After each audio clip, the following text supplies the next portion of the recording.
ចិត្តម្ដងព្រោះតែរឿងស្នេហាទើបដឹងថាស្នេហ៍ល្វីងជូរចត់ពេលដែលក្បត់គឺអ្វីត្រូវចត់គ្មានរសជាតិសោះឡើយធ្លាប់ជួបបានម្ដងមិនចង់ស្គាល់ទៀតទេព្រោះតែស្នេហ៍ធ្លាប់ធ្វើឲ្យព្រួយ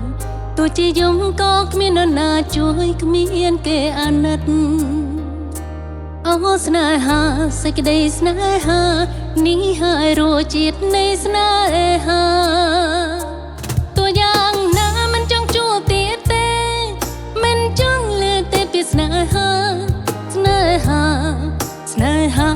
ខ្ញុំខកចិត្តមិនចង់យំគឺមិនចង់បានស្នេហាគ្មានអ្វីការពិតខកចិត្តក៏ព្រោះស្នេហា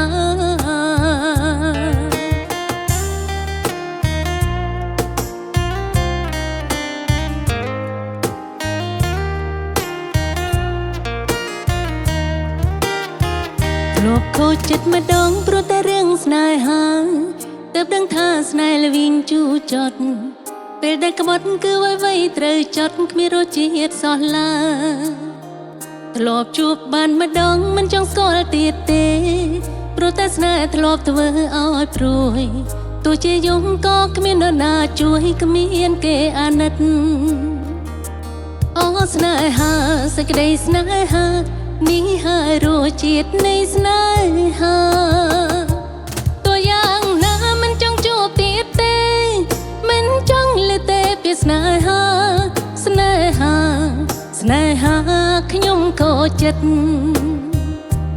មិនចង់យំគឺមិនចង់បានស្នេហាគ្មានអ្វីការពិតខកចិត្តក៏ព្រោះស្នេហា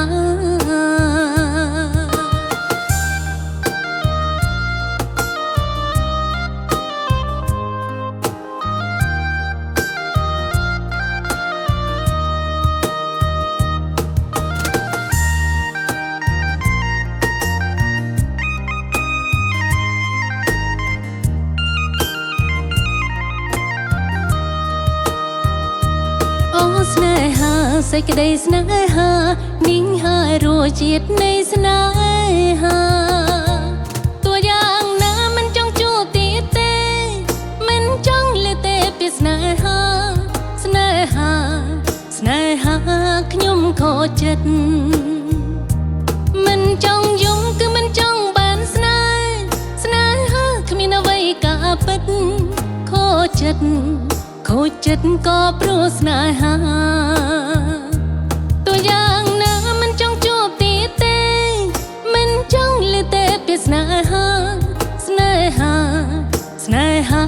ខ្ញុំខកចិត្តមិនចង់យំគឺមិនចង់បានស្នេហាគ្មានអ្វីការពិតខកចិត្តក៏ព្រោះស្នេហា